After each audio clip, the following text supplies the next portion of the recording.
Hello and welcome to the Black Dog Podcast, episode number 384. 384. Yep, the last one of the season, the last one of the year. Doesn't change it from being our 10th year, because we're still doing 10th year from September. Yeah, we are. There you go. I feel like I've done 10 years. I feel like I've done 10 years. I don't mean on a podcast. I mean on, time. Done time. Yeah. Done hard time. Hard time. You've done hard Breaking time. rocks, man. Yeah. With my forehead. 16 tons, what do you get? Another day older and deeper in debt. Oh, no, that's not really a jailhouse thing, is it? No. No. Okay. Never mind. If there was any jailhouse rock, you could have had that. I could have done. If I was thinking clearly, I could have done. Or Back on the Chain Gang by The Pretenders. Yeah. Or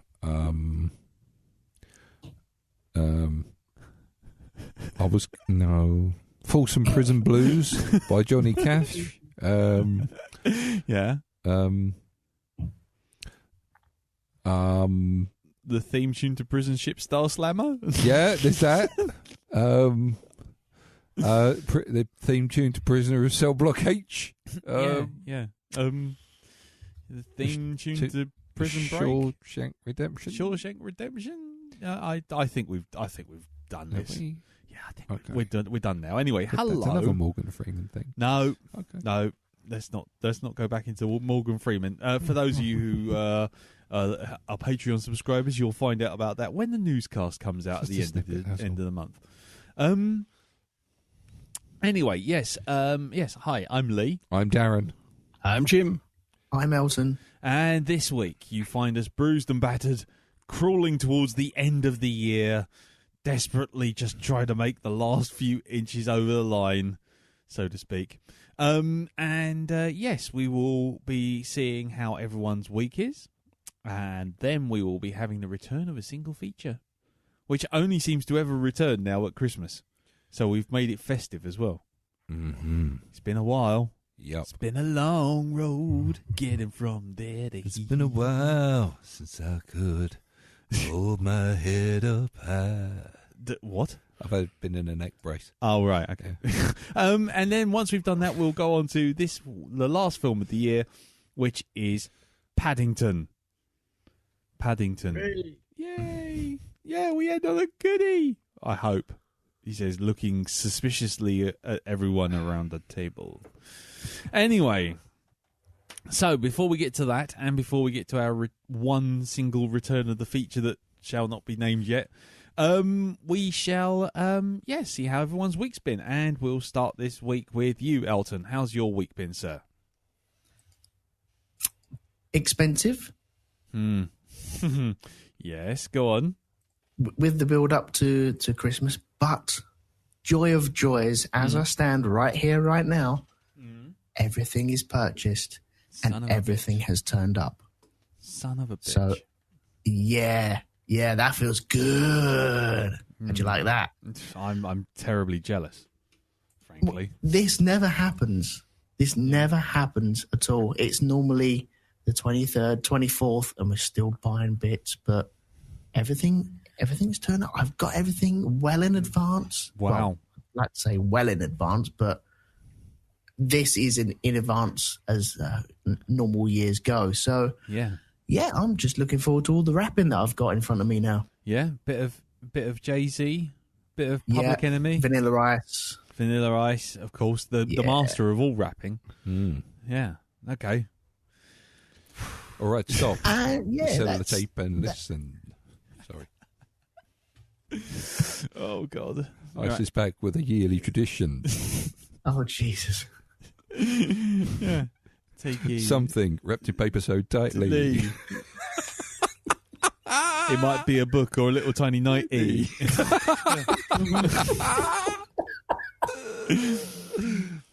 Rap, baby. Doom, doom, doom, doom, doom, doom. It's paper.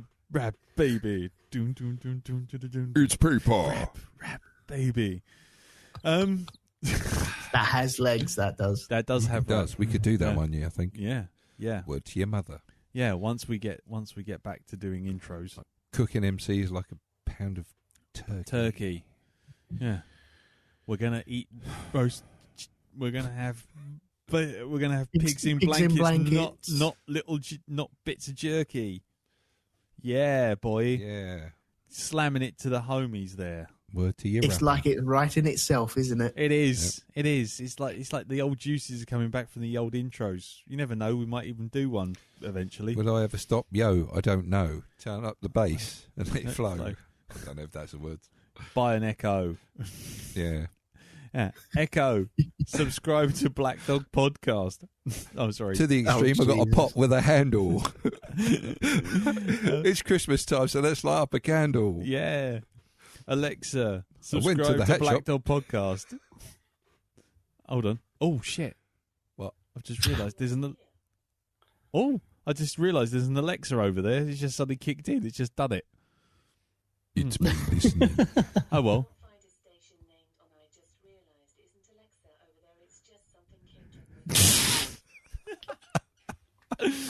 Oh, well. Alexa, sing us a song.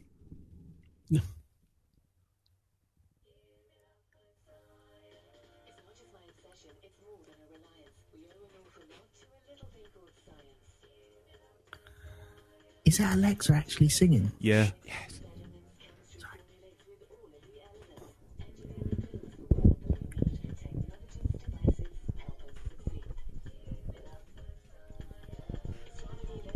Cosmos and galaxy, physics knows matter, motion and gravity. Biology examines all cell-based life. Medicine saves us from sickness and strife. Alexa, shut up. Thank you. Well, there you go. Comes to something when... That was a thing. That was a thing that happened. Wasn't it? Yeah, there you go. It comes to something when we're basically out-talented by a hockey puck on a table. That was a bit more than I went to that shop to buy a hat. Yeah, exactly. Yeah, wrapping my presents like a big fat twat. There you go. Yeah. Anyway, carry on, Elton. So you've done your presents. You've made us all jealous. Yes, I hope there's lots of people listening that are very jealous of that. I'm sure there aren't, but Yes, there is. I am. There's going to be a couple anyway. So I also got round to watching 2 movies as well. Oh, go for it. One was Infinity War. Ooh, and Actually quite enjoyed it. huzzah! Yeah.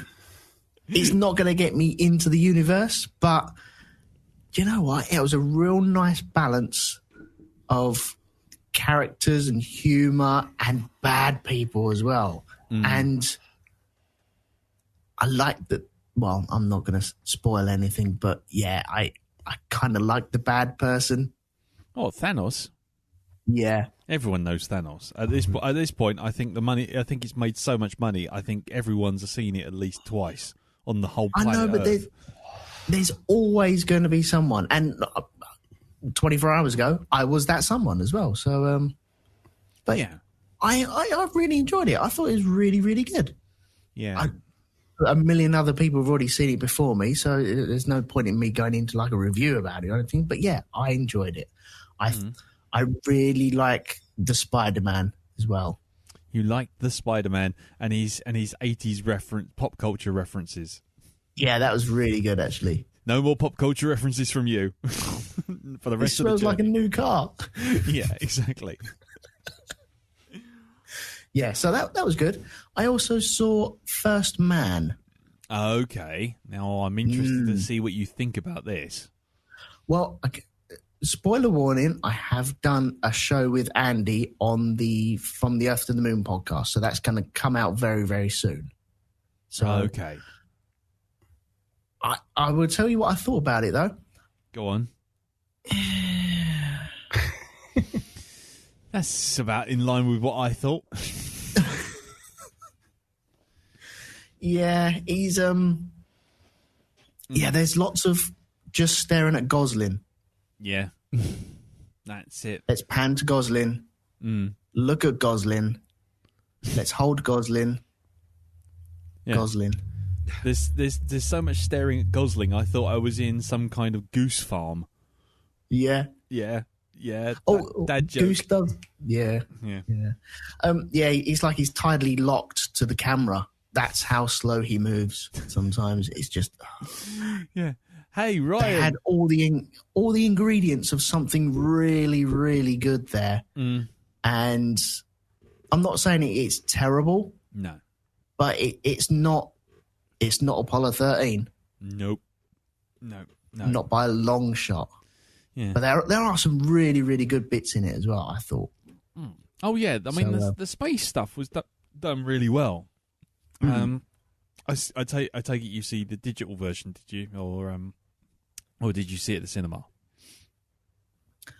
A digital version. The digital version, that's fine. A digital Yes. review copy, Yes. I believe. And Yes. I will be buying a copy. Oh, good. Well, but I don't know if it translates on the TV, but in the cinema they film all of the 1960s like footage in sort of super 16 and 32 mil like real film.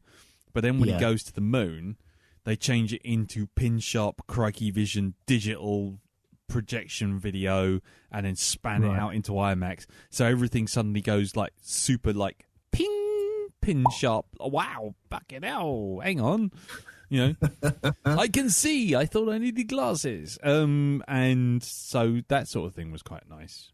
But yeah. I like all the internal shots as well, and the actual sound of it when they're doing the X-15 stuff at the very beginning. Yeah, and it's all falling That's apart over. proper intense. That is. Yeah. But but that sort of stuff, you almost need that sort of technology to be put onto something like The Right Stuff, don't you? Really, which was a much better film in terms of that whole era. I thought. Have you seen The Right Stuff? No. Oh boy, okay. Because I think maybe what we might stick that on the docket for 2019 because that's quite a good film actually, and I think it might make you reevaluate First Man probably even more negatively than you did already. Okay. Because it's all about the X-15 program and all of the guys being assembled for the Apollo program. I always get confused. Is that like is it the Duval one and Clint Eastwood, or is that something else? No, that's oh god, that's Space Cowboys. That's Space Cowboys, which ends up with Tommy Lee Jones sitting on the moon at the very end, doesn't it? After just firing himself off in a straight line on a rocket tank or some bollocks. No, this one's got Ed Harris in it, and I think it's got Robert Duvall in it, but it doesn't have Clint Eastwood, that's for sure. Okay, I'm getting confused there. But it is exactly the same time frame as First Man. Yeah, I thought they did really, really well. Is it Claire Foy? Yes. Though I think she carries the film. Without her, then I think I would have really struggled with anything. I agree. I think because otherwise he's just standing there with his little tiny fucking telescope for 90% of the time, staring up at the sky, doing this. As Ryan Gosling normally does in just about every film. Well, yeah, I mean, you can get away with it when he's a fucking replicant in Blade Runner 2049, but you can't get away with it when you're supposed to have dialogue to explain the fucking story. Do you know what? The most active I've ever seen his face was in Nice Guys. That's the most expressive I've ever seen him in any film. Drive, same. Oh, I don't know. La La Land was pretty good. Yeah, I've not seen La La Land. Yeah, Big Short as well. I thought he was really good in that. Yeah, true. That's very true, actually. Big Short's very good, if somewhat scary. A 21st century horror film. A true 21st century horror film. Anyway, carry on, sir. You got anything else, sir? No, that is around about it. 2 movies and everything's complete. So, wow. Yeah, I have completed Christmas 2018. You've just got to sit in the rocket and just sail away to 2019. Yeah, that's right. Yeah, yeah, you do. Yeah, and and you just released a new Flix capacitor, I believe, as well. Oh yeah. I was going to do that at the end. But okay. yes, Well, I got round to recording with Mr. Ian Lee again to do Summertime Machine Blues. Man, what a film that is! Yeah, I seen some comments on Twitter and on Facebook, so I thought, oh, well, I best take a look at that now. But I don't know how the hell I'm going to find it. Well, I bought a copy on eBay, so I can always pop it in the post to you if you want. Of course, pop it in the post. Yes, that's the way to do it. Because we would not endorse any other way of sharing this information at all. Thank you, Elton. Of course not. That's superb and much appreciated in advance. Thank you. Anyway, moving on. Jim. Hello. Hello. How's your week been, sir? Very quiet, just taking care of the last bits of Christmas business in a leisurely fashion. Mm-hmm. Nice. Now I've just got one random parcel to arrive, and then I'm officially done. Nice. Hopefully in the next couple of days, but postal roulette, game of chance for the festive season. Yeah, exactly. Yeah, it's the festive equivalent of that scene with Christopher Walken in The Deer Hunter, isn't it? Did he mow? Is it going to appear? Did he mow? Well, there's perils of online shopping. Of that, most things you buy on Amazon, it's being dispatched. It's coming tomorrow. It's coming today. It's 8 stops away. Yeah. However, some third party says we've dispatched it. We don't tell you anything else. Yeah. It's kind of, well, you dispatched it last week. Where is it? Who you sent it by? Overnight frog. No Nice. tracking information. Bastards. Yeah. So yeah, always pay attention to delivery times, folks. Yes, definitely. However, I'm assured it will arrive at some point in the next couple of days. So, but we'll wait and see. It's not a problem. Other than that, I got around to seeing Venom. Mm-hmm. Sorry. I'll talk to you in a second. Darren? Yes. You might have broken the tea bag in my cup. Ah, yes. Let's have a look at your future. What does it say? Sorry, Jim. Up to A&E. It says, I predict you're going to choke on to something. Possibly tea leaves. I have seen your death. It will be due to lack of breath. Yes. You will die because you will stop breathing. Due to tea leaves. Inhalation. Yes. Thank you. Fucking hellfire. It's a specialty. Sorry, Jim.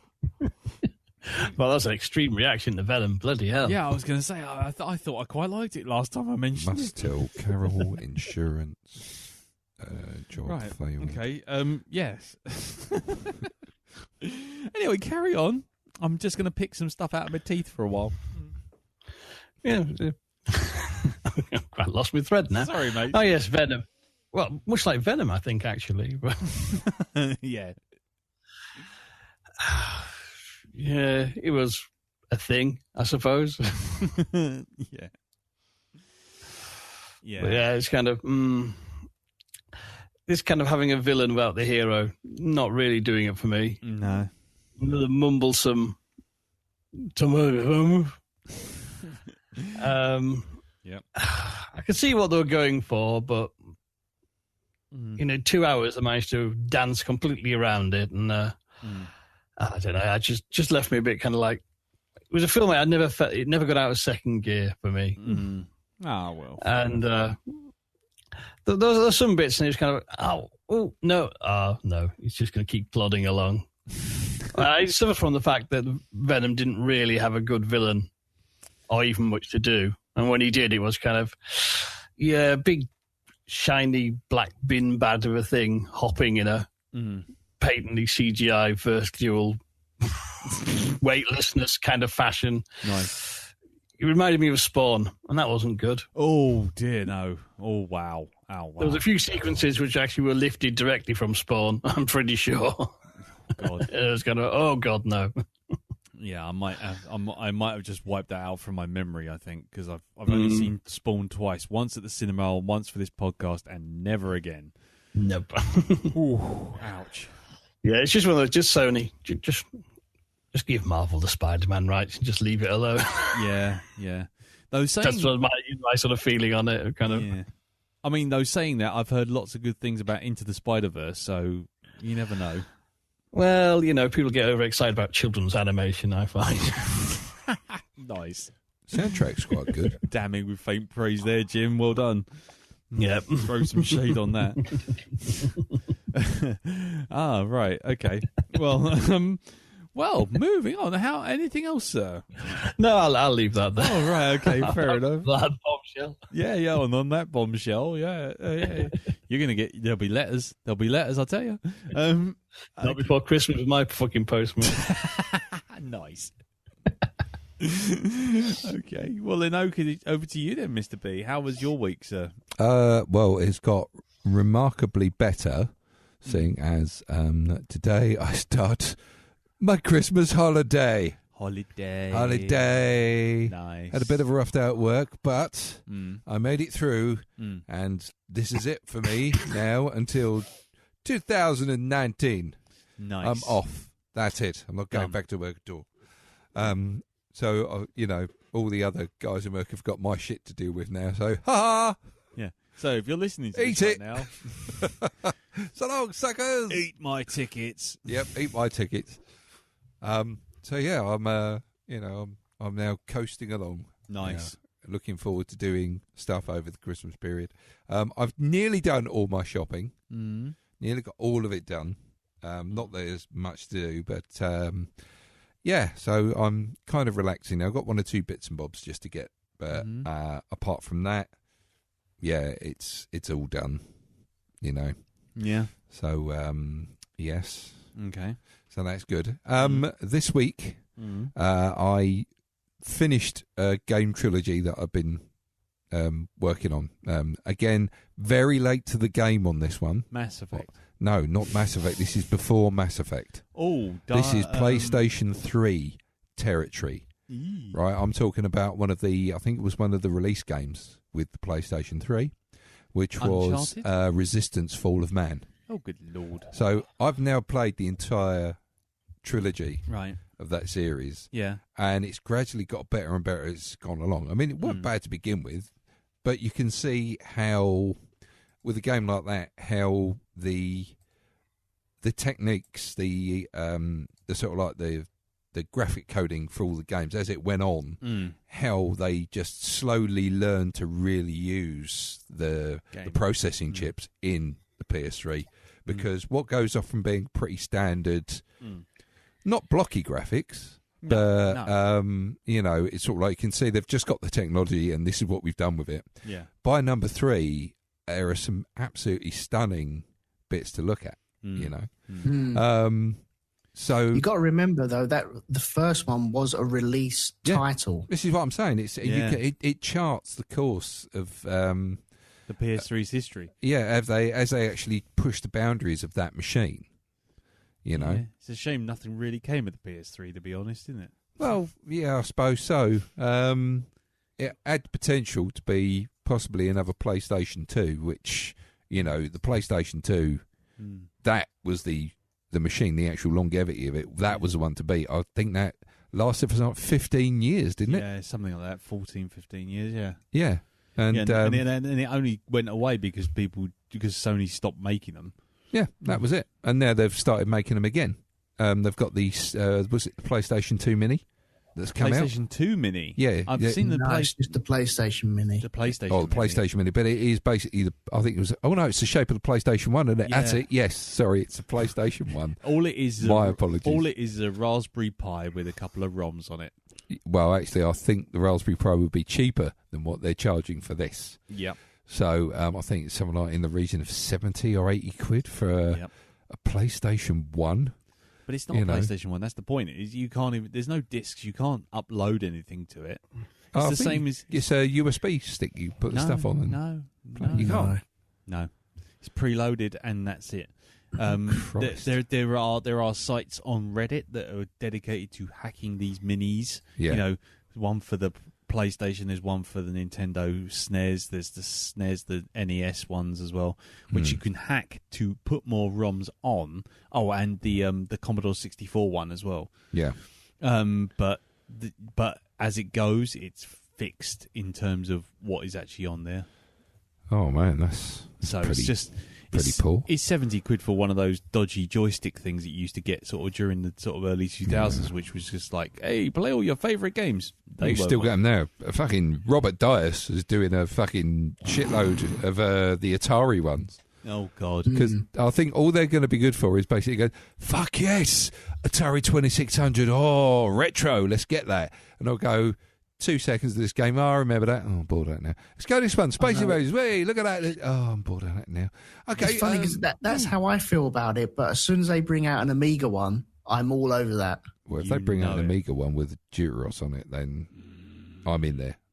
That's me. They can take my fucking money for that one. Yeah. Just that game alone. I'll just do that on a console for me. But they won't, because the ROM that exists for Deuteros, this is turning into one of those nerdy podcasts for games only. Yeah. I can almost hear Jim just slowly turning the camera off and just going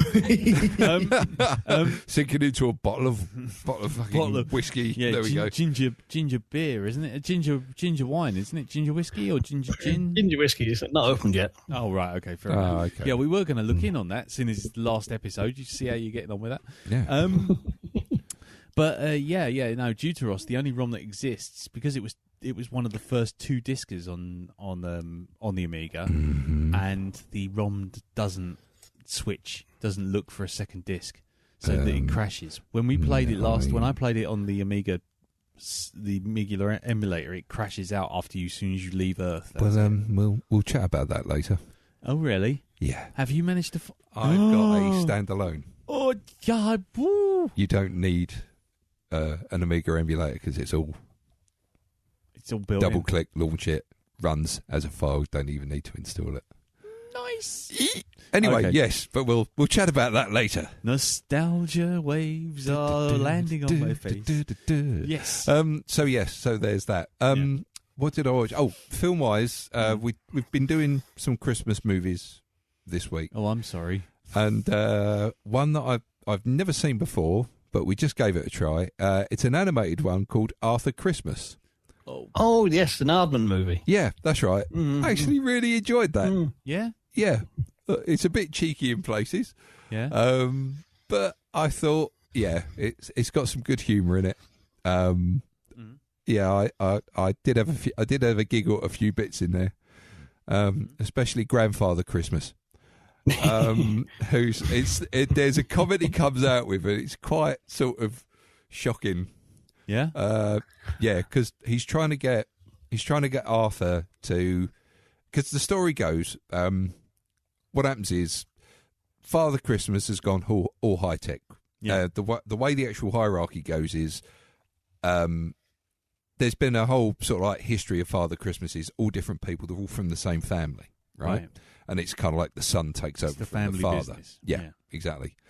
And I'm pretty sure it's Hugh Laurie, isn't it, Jim, that voices the son, the one that's the real sort of I think so. straight-minded. Yeah, he's running it like a business, this thing, right?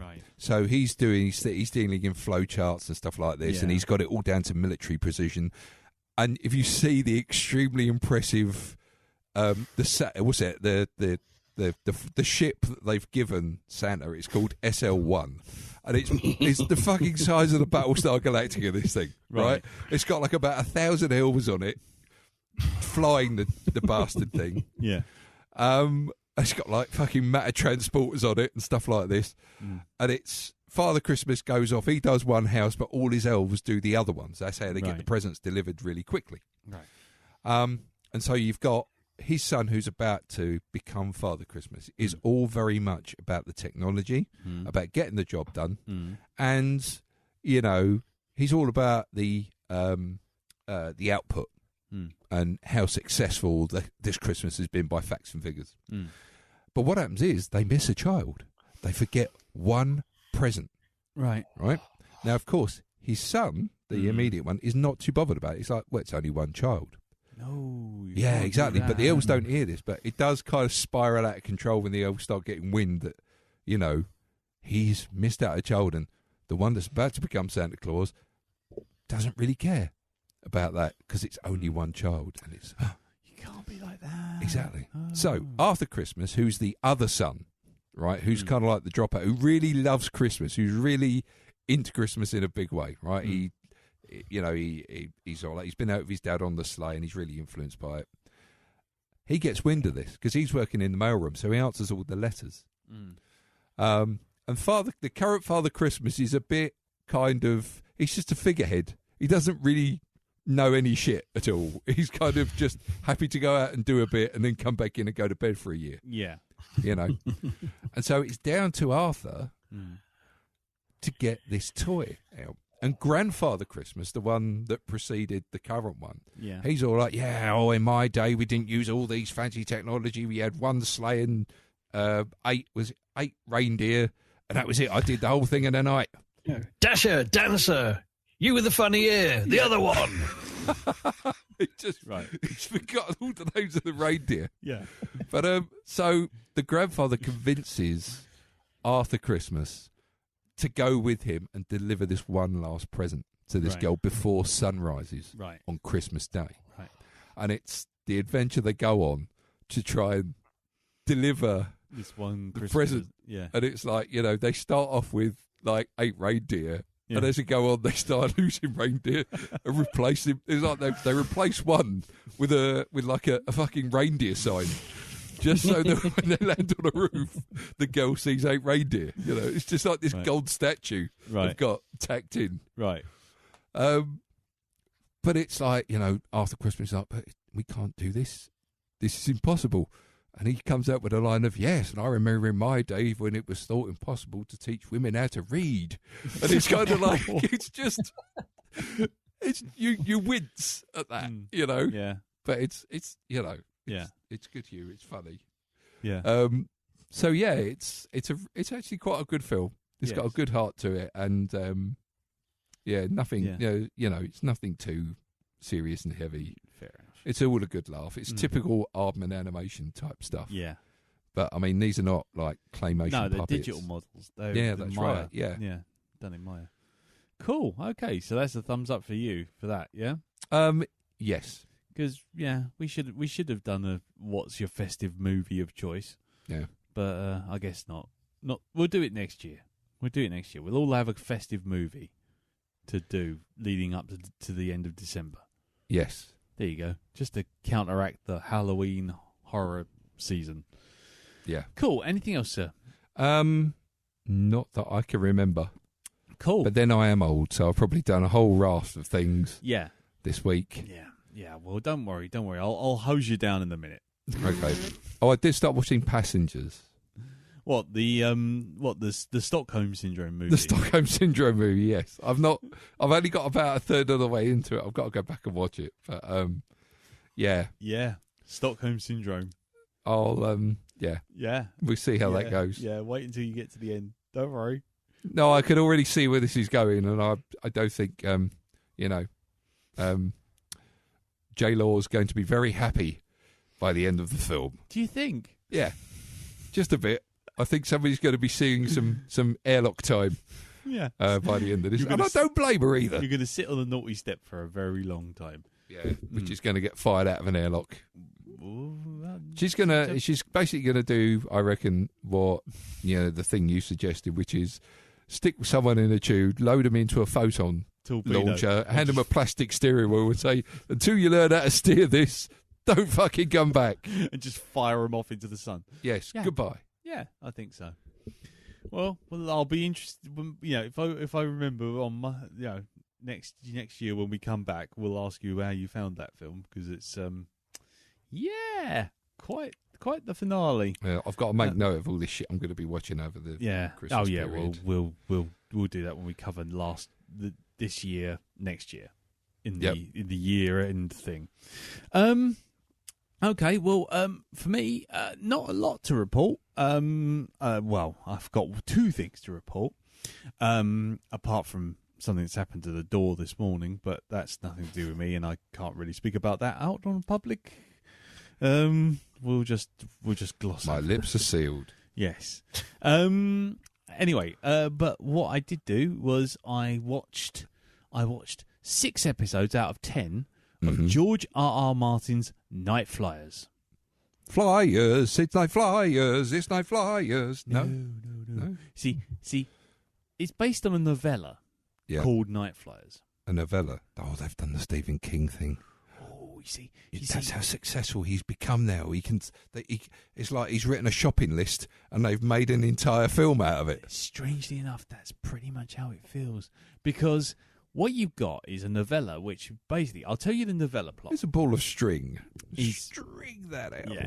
Is the Earth is dying. There's some sort of unknown disease going on. And so it's a non-fiction film then. Yes, exactly. Right, okay. And essentially what happens, and this is all also in the TV show, but it must be said, it glosses over it so fucking quick that even by novella standards, you sort of blink and miss it. Huh? Exactly. Now, in the book, Earth is dying and colonies are not being built quick enough. Right. Because one colony failed because basically a tank-bred telepath, because that's the next stage of evolution, basically went nuts on a ship and basically killed everyone on the ship. And lovely fella. No, it was a girl, little tiny girl. Okay. Anyway, and so because of that, everything's sort of slowed down. Colony growth has slowed down, and so people are not getting off the Earth quick enough. Then what happens is they see some form of alien craft. They're not sure what it is. Yeah. But they see it on the outer edge of the solar system in what they call the void, on the far edge of the solar system. Yeah. And so the only ship that can get to them is the Nightflyer. Okay. So, but this thing is giving off telepathic waves. They can sense that.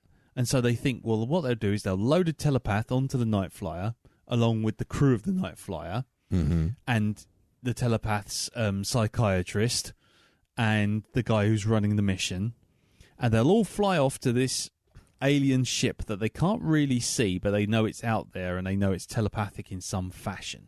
Yeah. Off they go, and literally 2 minutes in, now we're into the TV show, 2 minutes in, they go, let's leave Earth orbit. They press a button, all the engines go, the ship goes into a nosedive straight towards the Earth. Fucking pilot gets thrown all over the place, smashed into the ceiling due to the gravity changes. Fucking everything goes doo-dah-la-la crazy. And then suddenly the ship just pulls out of this dive and flies off into the distance. You're like, wow, okay, this ship's fucked. But that's not the half of it, because the TV show, in the actual opening scene, right, shows you a xenobiologist, who you later meet in the next bit, walking around with an axe, and the psychiatrist hiding from him under a table, trying to record a message into the dictaphone, going, don't ever come back to this ship. If you find this ship, just stay away from this ship. Don't come and find us. And then she puts this message recorder into a little tube, fires it off into space. She stabs the bloke with the axe in the leg. And then once she's done that, she goes over, picks up a bone saw, sticks it in her neck, dies. And then it goes, 6 months earlier. And you're like, oh, okay. So everything's going to turn to shit.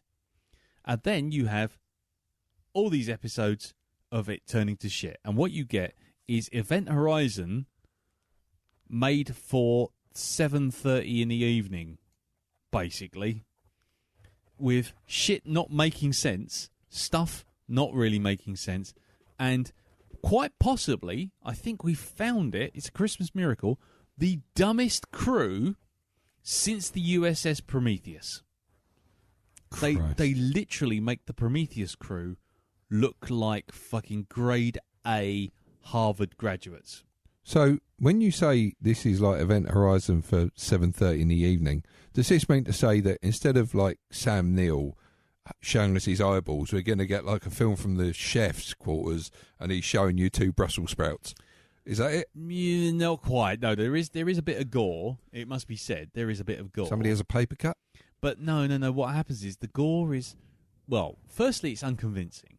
Okay. Secondly, the spookiness that comes about, because everyone's got their secrets, and their secrets start to come back to them, and something starts to happen.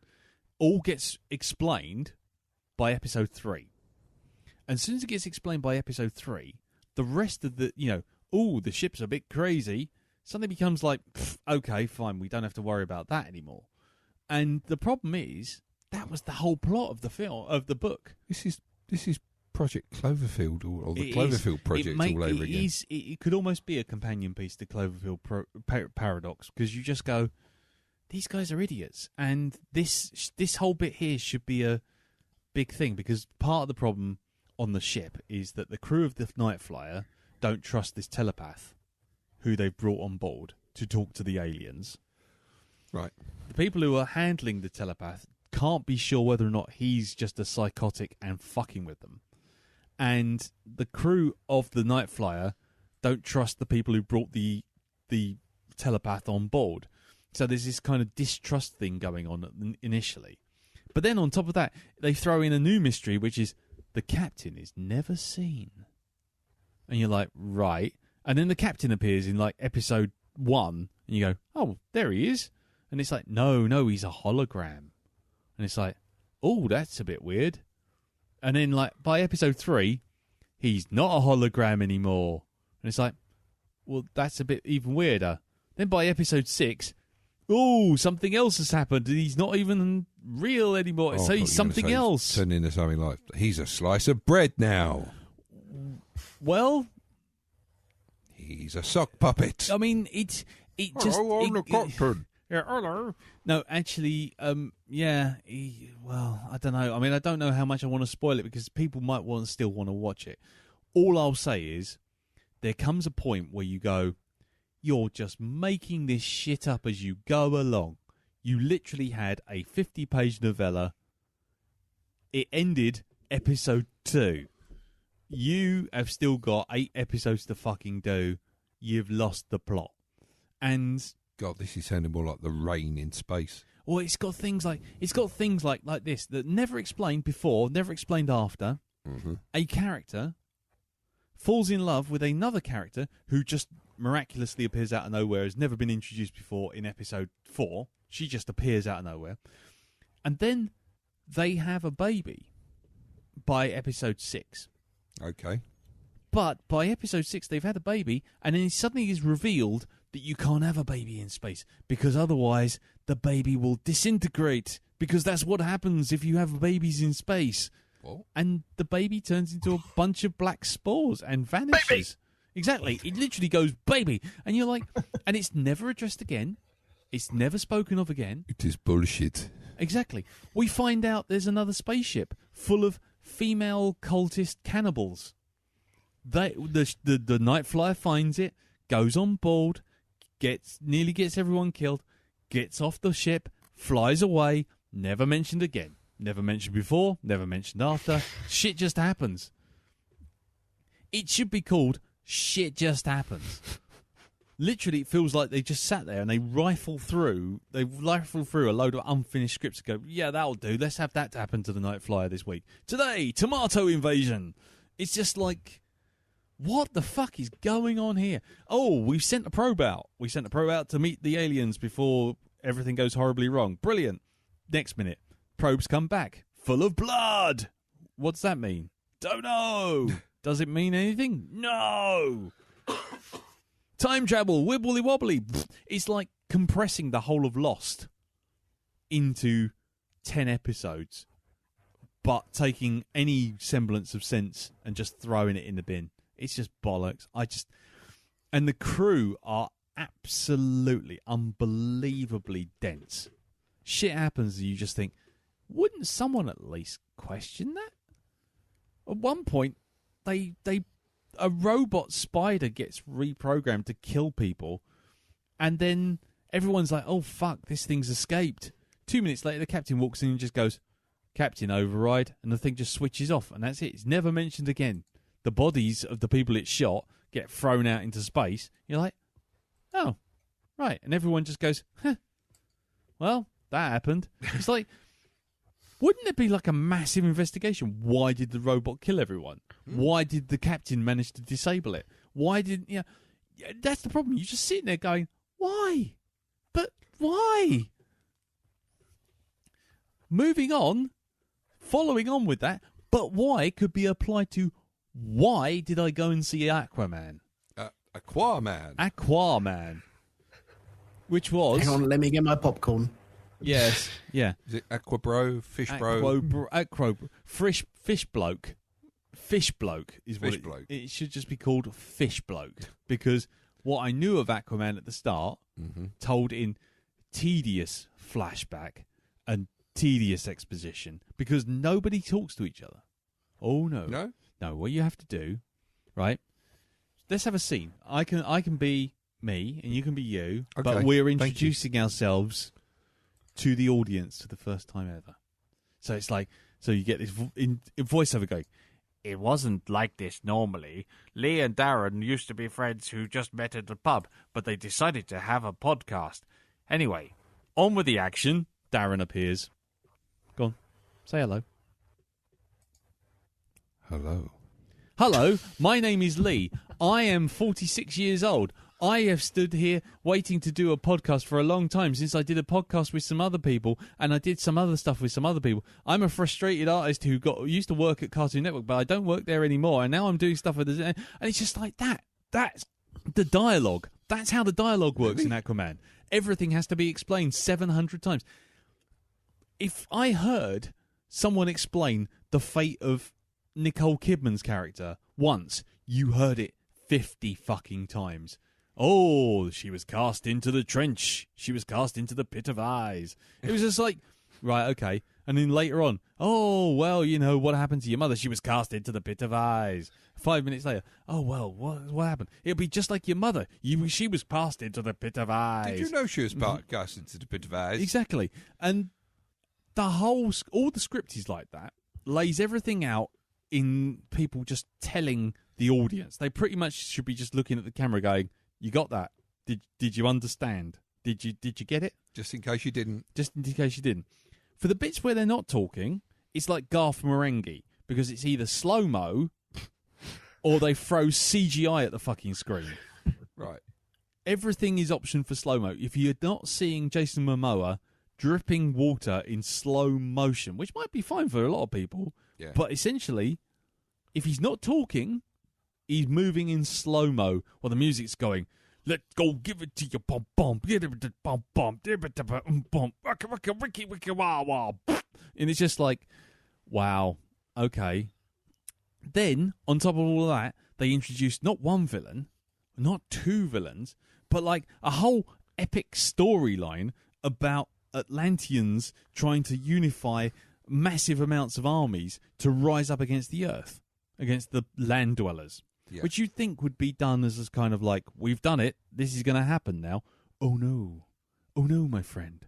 It's going to happen over the course of an hour and a fucking half. We're going to keep coming back to, what's his name, Owlman from Night Owl from bloody, from Watchmen. Yeah. As some bequiffed, purpley bronze Prince Ponce bloke going, I'm going to unite all the nations of Atlantis for my nefarious ends. And Twirl moustache. Twirl moustache. I will be Ocean Master. And he goes, right, okay, fine. And then you get like a whole thing of him. Who will you be? I will be... Clam Rapper. Yeah, Clapper. I will be... Oyster Boy. Whale Dennis. Chundera. And so he goes off and he joins with Dolph Lundgren, who's another king of another part of Atlantis. Is he? Yeah. And he goes, I've got the biggest armies ever. We can unite together. And then it's like, right, okay. And then it becomes another quest of him going off with fucking Dolph Lundgren to each of the different other races in Atlantis to raise them up as an army. And you think, well, that would be all done and dusted in like 5 minutes. Oh, no. We even have a big old fucking Lord of the Rings style fight with crab people and fireballs and all sorts of shit. And it's like, I don't care about any of this crap. The idea is that this Wilson bloke is going to come up with an army to invade Earth. It's like, but he's too busy for the entire film fighting amongst his own men to even bother with that. So you're like, you can fuck off. So what do? They get this other guy in, this Black Manta, and all he does is go, I'm a pirate. Oh, my dad has died. My dad has died. Oh, you've given me all these pieces of tech, underwater people. I shall spray paint it black and have a montage, a bit like Iron Man. And now I'm a bad guy. And then all that happens is he gets a fucking chain in the face, thrown down some fucking cliff edge, and gets washed out to sea. And it's like, see ya. Good night. He has got the most impractical headpiece. It does look like Dusty Bin fell on his face. It's a lamp, isn't it? It's a fucking desk lamp. It's a heat lamp. Yeah. It's a heat lamp or a lady's massager. But either way, he's completely ineffectual and just wastes time. Lady Princess Mira, played by Amber Heard, or I can't even remember if it is Amber Heard. It is Amber Heard. And she knows everything, and she's driving the plot forward and pushing everything forward. And then all of a sudden, we have this most toe-curling part of this world. Fucking was it Little Mermaid bit? You know when she goes, "I wanna be part of this world." Yeah. What are they? Shoes? I mean, we have this whole sequence where she swans around Sicily, smelling flowers, smelling flowers, wearing flowers, looking lovingly at pizzas because she's never eaten anything that's been cooked before. And look at the lovely world and look at the sky. What is this? This is she's Ariel. Yeah, she literally does do a Little Mermaid moment of just swinging around with Ariel, going picking up flowers, smelling them, and then eating them because they smell so lovely. And while Aquaman stands there going, "Ha ha ha! You don't understand us surface dwellers." Da da da da. Jason Momoa. Look at my chest. Yeah, exactly. Jason Momoa is literally one song and dance routine from turning up in Moana. I mean, he literally should just be going, "What can I say except you're welcome? I see what's happening here. Yeah. You're face to face with greatness and it's strange. You don't even know how to feel. It's adorable." And his character literally does nothing. He turns up, he says, "I don't want to be king." And everyone goes, "But you must be." And he goes, "Okay then." And then they give him king, and he goes, "I lost." And they go, "Right, go find the mystic star egg whisk of Ruth and Dave." And he goes, "Okay." And then he fucks off for the whole film looking for the egg whisk of Ruth and Dave, driven by Mira, who's going around going, "I can show you the world." It's just she's just goggling at everything. It's incredibly inconsistent with everything, including their powers. 1 minute, they're literally jumping out of a plane 500, 600 feet up in the air onto the Sahara Desert going, "Hey, you know what? We can do that." Dumph. 2 minutes later, they're having a chase through Sicily, and it's like, "Oh no, I'm going to fall off the roof of a building, a one-floor building." It's like, you just fell out of a plane 5 minutes ago. Why is it now a problem that you're going to fall 5 feet, 10 feet? A normal human being can survive this fall. You've just fallen out of a plane. Yep. This isn't a problem. The bad guys are just they're just disposable nonsense. I mean, there's for some reason there's a Godzilla turtle in it. It just by the end of it, I just could not give less of a fuck. Cloverfield. What? Cloverfield. It's not Cloverfield. It's more like if you crossed a Zerg from StarCraft with Godzilla and a turtle and a crab with a bit of Alan Partridge thrown in. Yes. Giant crab. Exactly. And there's a big fight, and literally the entire surface world is none the wiser that any of this shit has happened. There's no threat to the world whatsoever because Atlanteans go, "Let's have a fight, let's take it to the humans," and then spend the entire thing just fighting amongst themselves while Aquaman looks for the magic egg whisk of Ruth and Dave. And it's 2.5 fucking hours long, and it tells exactly the same story as Thor. If you've seen Thor, describe Thor to me. first film? It's all about the son of Odin, or Odin's son, right? Who is supposed to be up for being king, but proves himself to be a little bit arrogant, and so the king, Odin, turns around and says, "Right, I will nick your powers off you, and I'm going to fucking put you in an Uber, and I'm going to drop you in Peckham, and see how you get on living off, I don't know, a fucking a few pence. Go get a flat. Go on. But it is. It's that eat whole nothing thing. but McDonald's. It's that whole thing of here's the heir apparent, and he doesn't want to be that, and he needs a magic weapon to be the king. So there you go. Until he can hold the magic weapon, he can't be king. Meanwhile, devious brother, wants to be king, is sitting up there in charge, going "Wahahaha." That's essentially what do I do now? Yeah, that's essentially Thor, and it is essentially Aquaman. Except Thor did it in an hour and 50. That's including the credits. Whereas Aquaman did it in 2 hours 30 minutes, and that's not including the fucking credits. And you know what? It had the cardinal sin of taking the song Africa and basically... Careful now. What you say next? It hip-hop-ups Africa. It hip-hops it up with a guy called Bulldog. Would you like to hear it? Would you like... Why do you hate me? Why do you want to spoil my Christmas for me? Africa. Bulldog. Yeah. By Bulldog. Is it Bullfrog or Bulldog? Bulldog. There you go, Bulldog. Africa, Bulldog. It's a small bulldog sleeping to the tune of Africa. Oh, look at the little puppies. No, hold on. Not African Bulldog, Africa, you fucking thing. Africa song. Africa. Bulldog. Africa by Bulldog. Oh. DJ to play Toto's Africa for 5 hours. No, hold on. Africa song. Africa by Bulldog. Just put that. Aquaman. There we go. Africa song. Ocean to Ocean. Pitbull, not Bulldog. Here we go. Oh, listen to this. Here we go. They tried to get rid of me, but from ocean to ocean, they gonna have to deal with me. I've been overlooked, slept on, stepped on, left for dead, always against all odds, like Pac said. I'm the living great Gatsby. Oh, it gets better. But these boys are watching quick and disappear like Banksy. From ocean to ocean, sea to sea, I'm something that you gotta see. Gonna take a lot to drag me away from you. There's nothing than 100 men on board that ever All together now. Is that the girl from No Limit?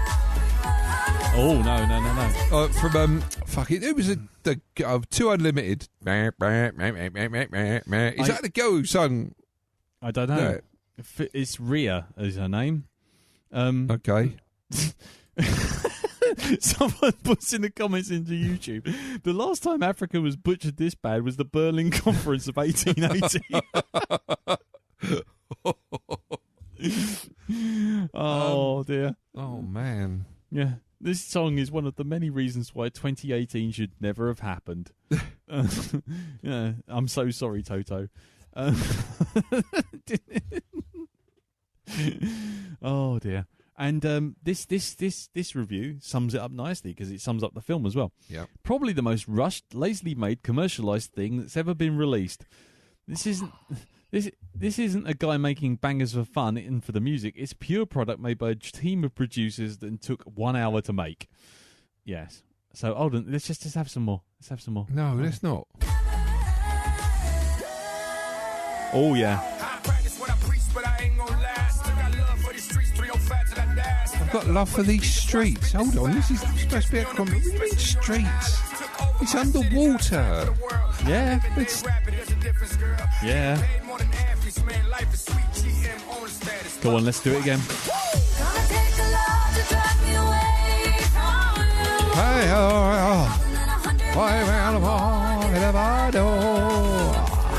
The rain's down in Africa. Yeah. See, I added. Yeah. I put some layers. You mixed into I mixed in. I went and Get it? Big Willy style. If anything sums up Aquaman into a nutshell, Yeah. that was it. Because that's the whole film right there. Just, you think somewhere in there was something good, something pure, something that could have entertained me. Instead, what I got was just nonsense that drove me fucking mad. And yeah, I just thought it was toss. Absolute toss. The DC universe is now officially fucked. Because if you put all lights on it and brighten it up, it still doesn't help because you've still got 2.5 hours. It doesn't take 2.5 hours to tell that story. It really doesn't.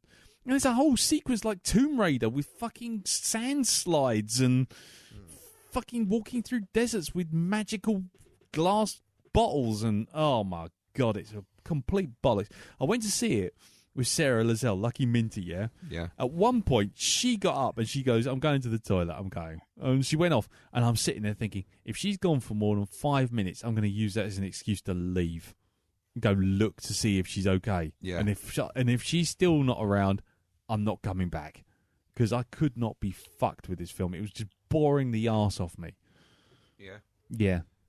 Oh, and you know another thing that can go take a running dump in the sea from DC movies? Someone sticking a fucking camera on a piece of string and slinging it around their heads in a big fucking circle while someone fights 3 people. Fuck off. Just fuck off. Sticking a camera going around 360 degrees was cool when it was in The Matrix because it was 1999. We are now in 2018. We literally can make anything in computers. Sticking a camera that flies around Amber Heard's head, whatever her fucking name is, while she does a backflip and kicks 3 people in the face, isn't a sequence that I want to see. And I certainly don't want to see it in 3D, and certainly don't want to see it with a camera moving so fast it feels like I'm on a centrifuge. The film is just bollocks. Absolute bollocks. I came away from that thinking I have wasted my life. I've literally, there's going to be a point where I'm on my deathbed thinking, you know what, I could have actually used that 2.5 hours more productively. I could have had a shit. I could have had a wank. I could have gone through 20 pages of YouPorn and found something more interesting. I say 20 pages is just a random number. It's no indicator of precisely how long it takes you to get through 2.5 hours. 20 pages? You were lucky. You were lucky. Anyway, so there you go. Anyway, ladies and gentlemen, that's the end of my week. I'm not going to talk about Christmas presents because I really haven't bought any. We are going to resurrect a small sequence for you. This is your Christmas gift. Yeah? And I might have to pause it for a second once I announce it. But ladies and gentlemen, this month, this week, right here, for your delectation and delight, what will happen right now, or when you hear it, we are bringing back Script Sandwich. But a Script Sandwich for one night only with a festive twist. We are bringing you back Script Mince Pie. Right, okay, so here we go. What we're going to do is we're going to read out a scene. For those of you who don't know Script Sandwich or Script Mince Pie as it's known now, it was a very, very short-lived moment. Short-lived? Very short-lived. Well, it's only been done 3 times, and twice at Christmas, and once when everyone told us that we should never do it again. So here we are, for the 4th time. Basically, what we do is we read out a scene while eating at the time it's sandwich, but now we're going to do mince pies. Darren, would you like to tell everyone what mince pie you have there? Which is would you like to yeah, sure. What do we have? Do we need some cheesy music for this or something? Hold on. Yeah. Or some sexy music. Hold on. Actually. Hold on. Oh, it's not Marks and Sparks, is it? Hold on. Okay. Hold on. I've got it. I think I've got it. Right. Here we go. So, right, Darren. Today we'll be eating one of 6 deep-filled mince pies from Sainsbury's. You know, to get the best results of these mince pies, Yes. you heat them in the oven. To do that, before heating, preheat the oven. Remove all the packaging except the 4 containers. Place on a baking tray in the middle of the oven. Safety. Care should be taken when eating any products after heating, as the filling can be extremely hot. Hot filling. Hot filling. Anyway. So, we're going to do a scene, and Yes. you're going to listen to it. And if you can stomach the sounds of us eating with our mouths full, you're going to try and work out what it is we're actually going to be doing. And for those of you on the Facebook group, let us know, what did you think we were actually doing? So, here we go. I'm going to go first, and each one of us is going to be playing a different character. And so I shall start. Hold on. Here we go. Bite into the sound. Yeah. I've got to get a bit closer to the screen because I'm old. Welcome. Right, hold on. Let me get a bit closer. I've got a mouthful now. Go for it. Go on. Okay. Read. Oh, it's very possible. That's very possible. Nothing like a good glass of Chateau de Chardonnay wine, eh, Gusser?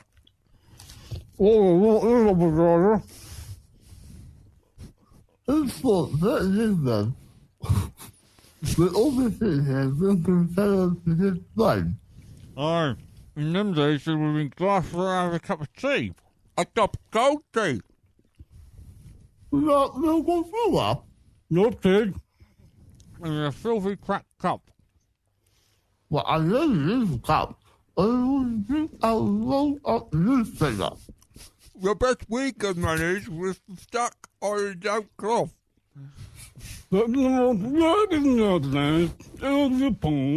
Aye, because we were poor. My old dad used to say to me, money doesn't buy happiness. It was right. I was having all that nothing. We used to live in the tiny old house. The great big whole little this. House? You were lucky. For the house, we used to live in one room. All 126 of us. No furniture, half the floor was missing. We all had to give in one corner for being appalling.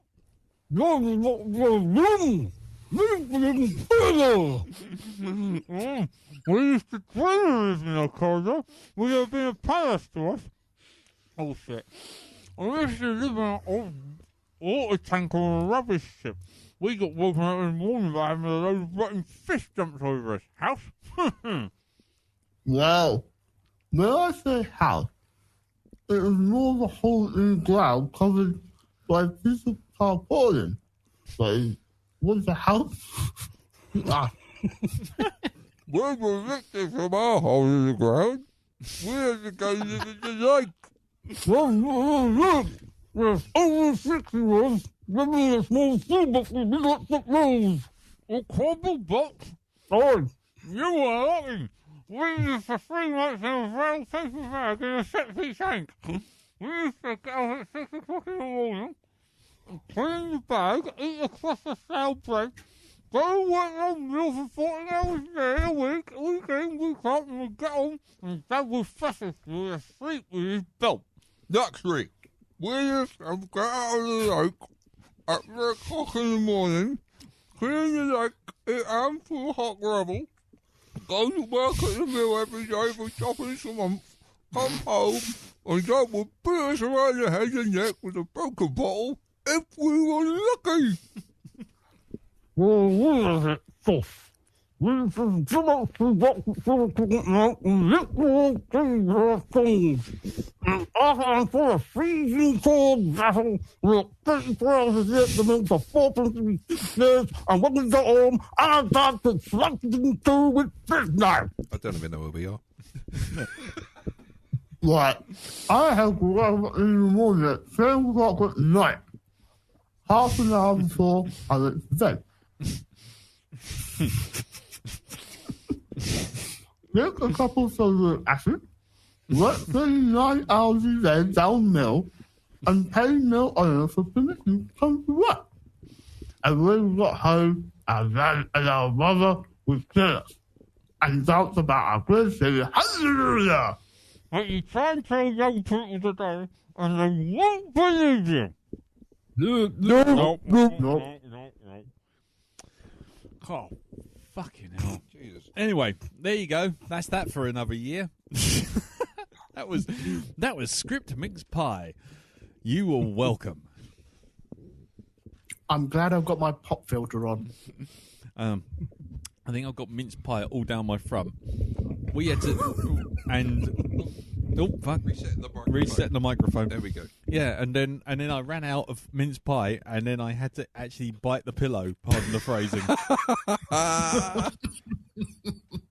Well, you got needs must. Yep. Things I do for this podcast. Anyway. Oh dear. Well, there you go. So, if you have any idea of what scene of what thing we were doing, then do let God us, help you. God help you, yeah. Do let us know. Oh my God, what's happening here? Do let us know what you thought by posting up thoughts or guesses on the Black Dog Facebook group, which is facebook.com/groups/Black Dog Podcast. Right. Everyone got stuff picked out of their teeth? Yep. Lovely. I'll run the jingle for this week's movie, which is Paddington.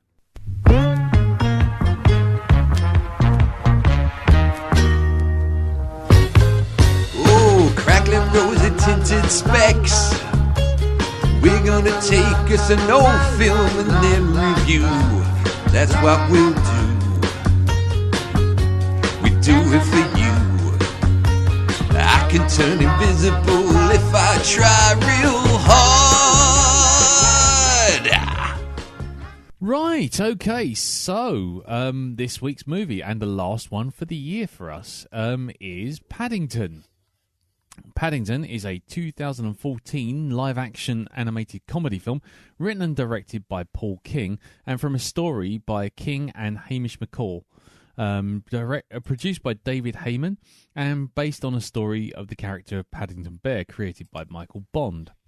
The film stars Ben Whishaw as the voice of the title character, with Hugh Bonneville, Sally Hawkins, Julie Walters, Jim Broadbent and Peter Capaldi and Nicole Kidman in live-action roles. The film tells the story of the eponymous character, Paddington, an anthropomorphic bear who migrates from the jungle's deepest, darkest Peru to the streets of London, where he's adopted by the Brown family.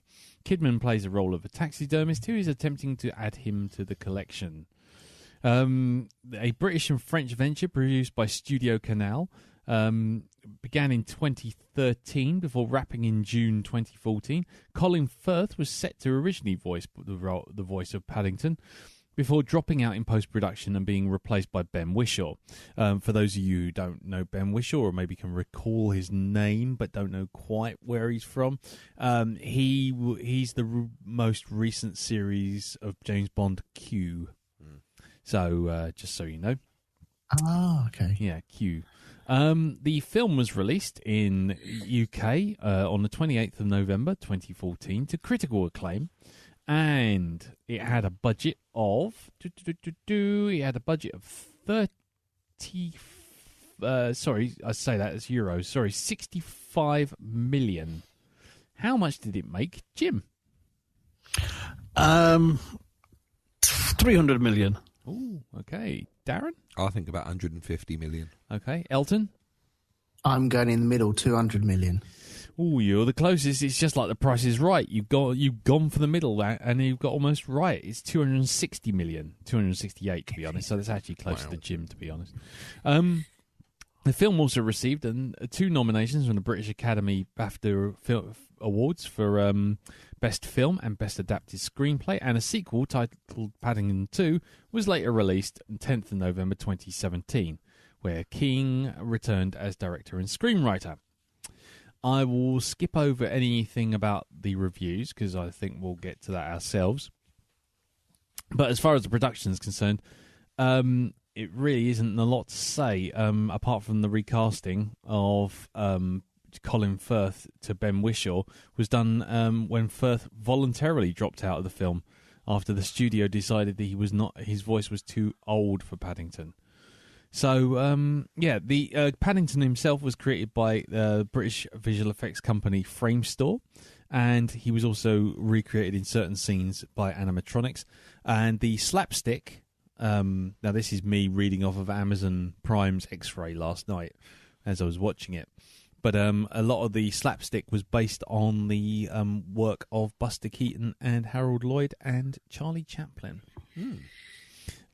Which is most notable in the scene where he goes up through the clock, because he actually gets to the top of the clock and he has the Charlie Chaplin tramp moustache under his nose. Oh, right, okay. Yeah, and there's actually I can't remember which one of Chaplin's films it is, but he does that thing of going up through the clock through the cogs. Oh shit! I've just pulled my headphones out. Carry on. Anyway. So so that's so a lot of that is kind of a nod.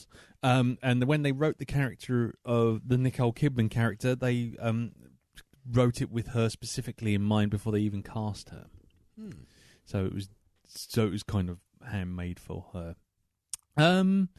The other guy. Also, one other thing worth noting is Simon Farnaby, who does Horrible Histories, in most notably A Stupid Death. Yep. Turns up in this film as a security guard. Yes.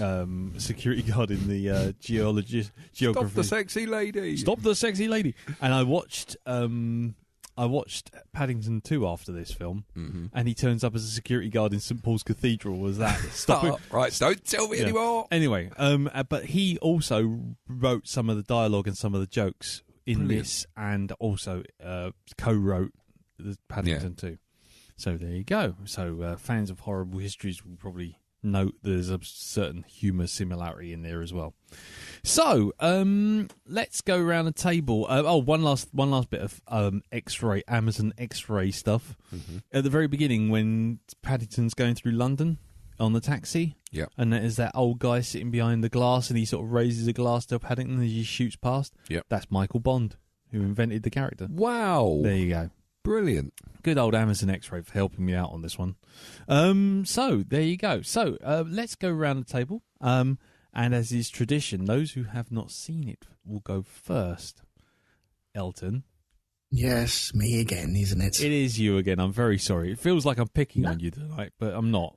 I really No, you're good. You're good. You're good. So what did you think? Sorry? I said, so what did you think? Oh, okay. Right. My history of Paddington thus far, up until this point, I remember watching the animation as a child and really liking it.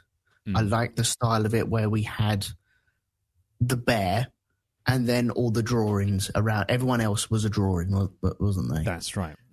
And I really liked that. That just captured my imagination. And it put the bear front and centre. And apart from that, I think I had a lampshade of Paddington when I was a child. Nice. And that was it.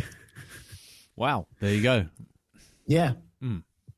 So flash forward to 2018, when I'm diving into this, 3 years too late, maybe? No. I suppose.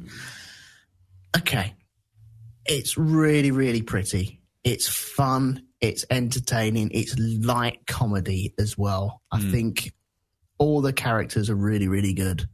I like the humour through it as well. It's got a real soft side to it. It's got a real cuddly side to it. I suppose that's what you want with a cuddly bear, and you do feel sorry for him a lot of the time. And I like the way that I know it's like an origin story for him, where you're learning where he's coming from, and then he gets his suit, and he slowly builds up in personality as well. And I can see why people like it. I, on the other hand, am a grumpy bastard. Okay. And I get why people like it. I get why it is so beautiful and really well animated. And I'll tell you what, if they put a real bear in there and just animated his mouth, man, I would have been fucking stamping on this. I hate that. That is one of my pet peeves. But I I don't know, I just hit a glass ceiling with it and just couldn't get into it. I couldn't find myself just letting go and just, okay, right, I'm on a journey here. There was just something stopping me from really getting into it, really enjoying the characters. Oh, what's her name? I'm forgetting her name now. Oh. I'm looking down the list. Julie Walters, No, Tom Cruise's ex. Nicole Kidman. That's the one. Thank you. She's just the Cruella de Vil version. It is 101 Dalmatians, really, isn't it? I don't know. I think you could argue there are certain elements that it shares with 101 Dalmatians in terms of someone wanting the animal for nefarious reasons, but Yeah. I don't think it's quite the same.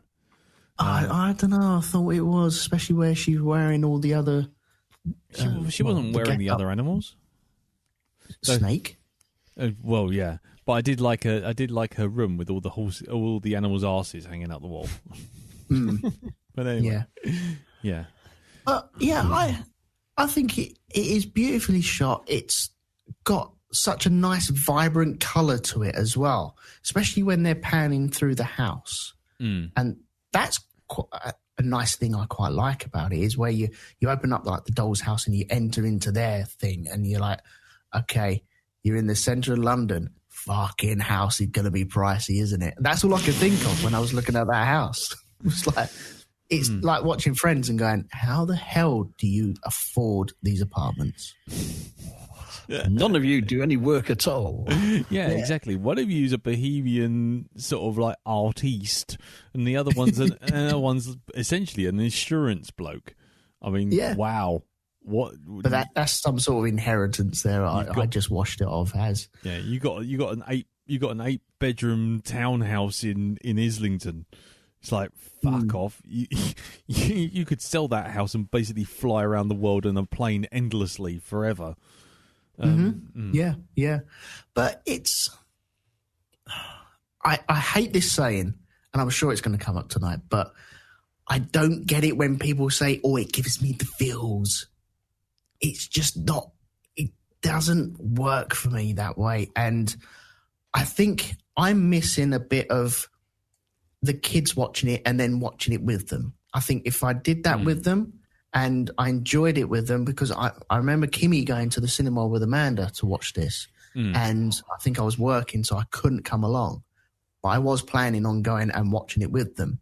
If I had that moment, then I think I might have had more attachment to it and enjoyed it a bit more because of the family going to see a film and watching someone younger than you, it really enjoys something. And that always works with me. And this time round with me watching it, it's just, I haven't got that attachment to it. And so there is a glass ceiling for me, which I hit, and I hit it very early on. I think we were still in the jungle when I hit that. And it was just, no, there's something just stopping me from really getting into this. And I'm disappointed. I couldn't get into it. It annoys me that I couldn't get into it, but it's one of them things. It's just not for me. I think it's fair enough. Yeah, just not for me. Can I make one suggestion? And you're probably going to balk against this, but I would like to just make it anyway. Watch the second one. Okay. Now, I know you're probably going, oh, fuck. But No. I genuinely think the second one has more of a well-rounded story rather than an origin story, and a bit more of a caper feel to the whole thing. And I think the extra sort of level of a bit more adult sort of quirky humour on top of it might, and Hugh Grant sending himself up something rotten, might just be the extra level of something that you need just to get you into it. I'm not trying to push it, because if you don't like it, you don't like it. That's fine. But yeah, I just think that what you might be missing is some sort of something else to engage you in it. And I think you might find that the second one actually sits better with you, because I've had the same with Katie. She watched the first one, wasn't terribly taken with it, but the second one worked. And I think just because there's a lot more stuff going on with a prison, and it's a bit more strange and weird, and a bit more fun, and a bit more, and it got a bit more of a sort of adult sort of tone to it. Yeah. This has got all the makings and hallmarks of a lovely Sunday afternoon film, family film as well.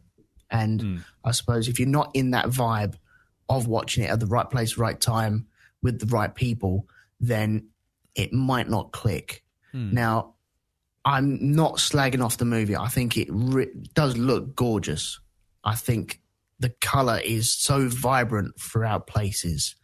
And even the character, I get like the daughter's resistance to change and having someone weird come into the family and just repelling them straight away. And then all of a sudden, oh, hang on, you find him cool. Okay. I might adopt that, and slowly working into it. I really like that. But I don't know what it was. There was just something. I'm hoping you guys will share something that I might go, yeah, okay, I get it now. Give me a rewatch, and I'm back in there. I might watch it with the kids at some point and sit down and really, really enjoy it. But this time, it didn't work. Okay, well, there you go. That's cool. I mean, you know, I'm in some ways, I know this sounds going to be sounding weird and patronising, but I'm quite glad, because I get a feeling that this is going to be a sort of all-round sort of general thumbs up, and having a different opinion is always good. Good sort of like counterpoint to everything, because, you know, especially films like this where I think pretty much the rest of us are all going to go the other way. But at least I'm guessing. I mean, I don't know. I can see its merits. I really can. For me, though, maybe it's just a mood thing or what. I don't know. Couldn't put my finger on it, but it was just something that, bang, stopped me. Okay, that's cool. Right, then. Well, then, let's get around to Jim, then. Jim, how did you feel about it? This is my second time of seeing it. So my first time, I did have massive reservations. I loved the TV show Paddington, and I had a really just bad feeling about a CGI Paddington. I thought, this is going to work. It was also seemingly, it's kind of, I've seen a lot of kind of childhood favourites resurrected for the big screen. I'm going to put a modern gloss on them. There's a horrible Magic Roundabout film, for example. Oh, good Lord. Yes, everyone's forgotten about, and rightly so. And I thought, and of course, my other thing with, if having seen some shots of it, I thought, oh God, this is going to be like the Bill Murray Garfield movie. Oh God, because Paddington to me, kind of it's.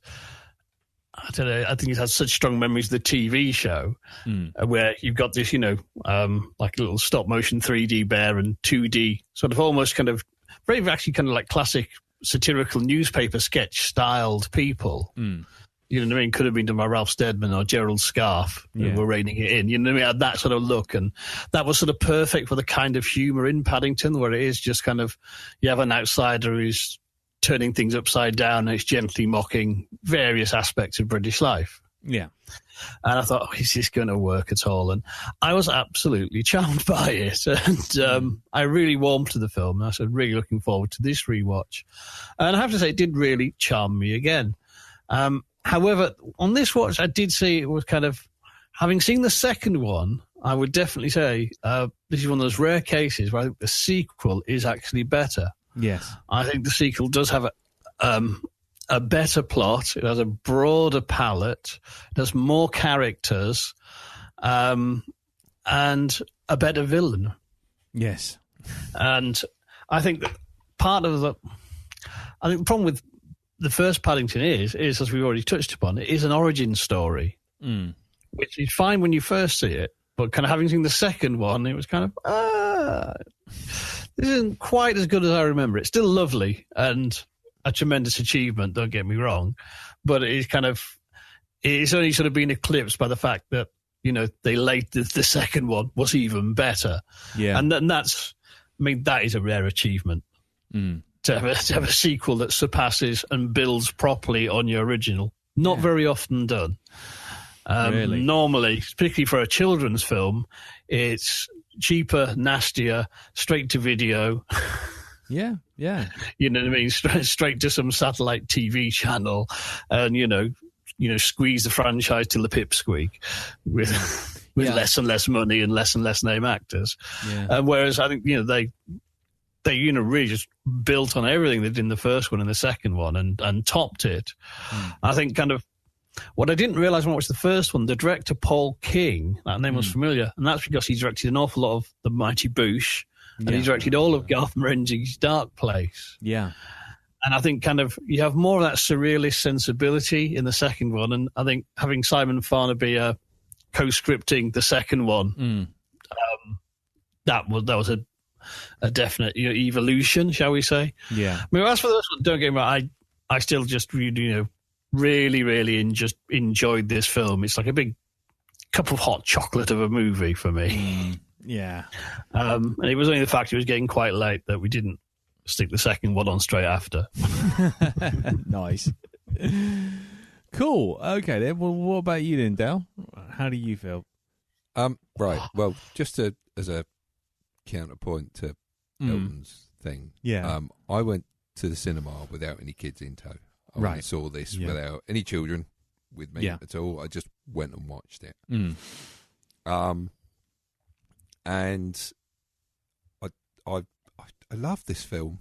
I love it. I love it. It's just it is in a world where we increasingly seem to need a dark thing aspect to a movie. So we take a firm favourite and we bring it into modern day, and people have watched Battlestar Galactica and the new one and gone, that's what we need to do to this shit over here as well. We need to darken it up a bit. Yeah. We need to make it a bit rough around the edges. It's so nice to come to something like Paddington and just have a movie where, there is threat in the film, but it's not threat like we would get in real life. This is just, it's fun. It's one thing, and this is going to be acid flashbacky type stuff coming from me. Yeah. One thing that really makes me laugh in this film is the little subversive adult humour that gets slipped in there, right? And it's the opening shots of this film where he goes, I named the female Aunt Lucy after my aunt, and I named the male after an exotic boxer I met in a bar once. And it's just an exotic, exotic wrestler. Yeah. It's just stuff like that. And the bit where Paddington is soaking wet and he walks up to the guard's hut and you've got the guard wearing the bear skin, looks down at him and he kind of just does that nod. Go on, get in. And he stands it beside him and he pulls the set out off and he's got the sandwich and the fucking pigeons turn up and he puts it away, puts it on his head. Yeah. Then all of a sudden, you see this fucking great big sandwich come down, and you realise that the guy wearing the bear skin has actually put stuff in his hat. Yeah. But it's not just the sandwich; it's got like a fucking plate of cakes as well, and then he's got a fucking flask full of tea underneath it as well. Yeah. It's lovely little touches, like that just help this along. Yeah. It's such an uncynical film. It's just great. It's such a breath of fresh air.